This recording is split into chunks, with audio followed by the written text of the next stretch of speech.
Thank you so much for joining again. My name is Ethen Ostroff. I'm a personal injury lawyer in the Philadelphia area. Today, we are talking about what to do if you are a passenger in your friend or your parent's car and they get in a car crash and you get hurt. Before we dive into that, make sure to hit that subscribe button below.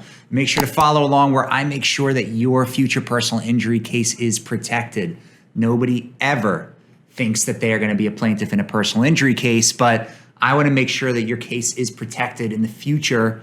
Hopefully you never need to call me. Hopefully you're never going through something like that, but I'm here for you. But before we get into this, make sure to hit that subscribe button, follow us along, and we'll dive into these different areas of the law so that you understand what's going on before you're in a bad situation. So you get in a car crash, you get hurt. Let's say you break your arm and you're a passenger in your friend's car.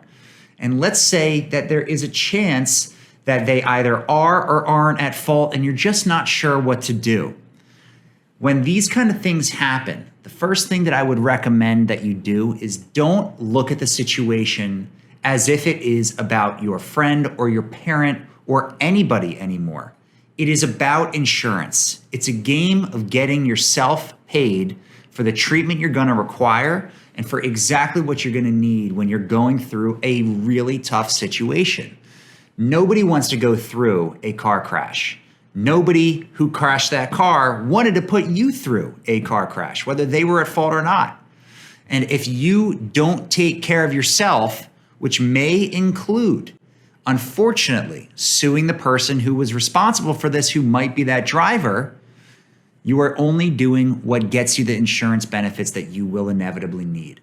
So first step, don't look at it from a personal situation. It is all about insurance. Second, this is about making sure that your medical bills are paid for. So where you get those medical bills paid for sometimes depends on the state that you're from. But really, when you're looking at it from just an objective situation, the driver of the car is responsible a lot of the time for getting your medical bills paid, depending on the state. So the first thing you should consider doing, obviously, if this is immediately after the crash, make sure you call the police, make sure everybody's okay. But in terms of later down the line, if you contact a lawyer, just know that if that driver was your friend, your parent, whoever, and they might be at fault, that same lawyer might not be able to represent you and the driver. That's what's called a conflict, because you both might be technically against each other in terms of the way the insurance will be handed out. So don't look at it as if you're against that driver. Nobody ever intended for you to get in a car crash. But you do have to look at it as doing what's best for yourself. And if what's best for yourself is to sue through that driver to their insurance company, that's what you should think about doing. And you don't have to do any of this. There's a reason why personal injury lawyers exist. It's because insurance companies are just simply unreasonable, and they'll try to take advantage of you if you don't talk to an injury lawyer first.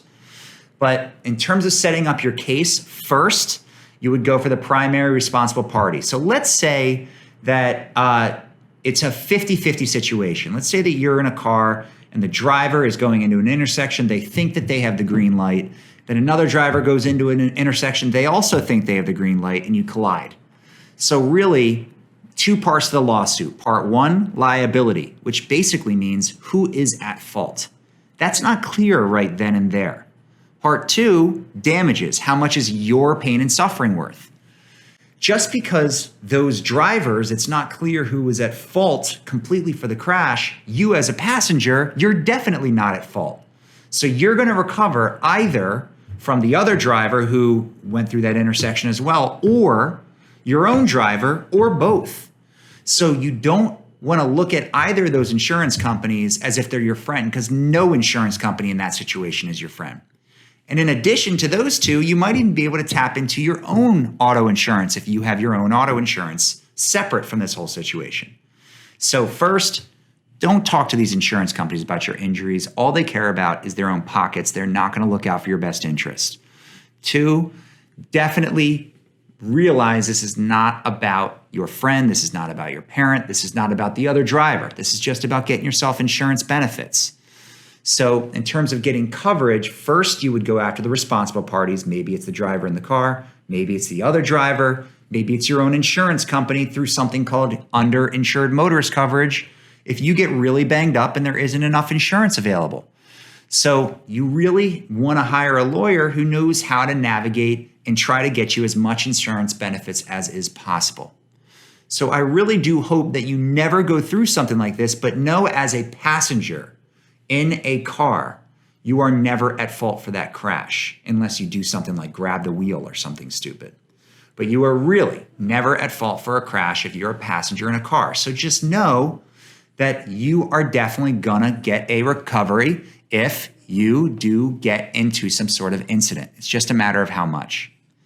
So before I end today, make sure to hit that subscribe button, follow along. I hope to God you never are a passenger in a car crash, but if you have any questions, you can click below for a free case evaluation. Thanks so much and have a nice day.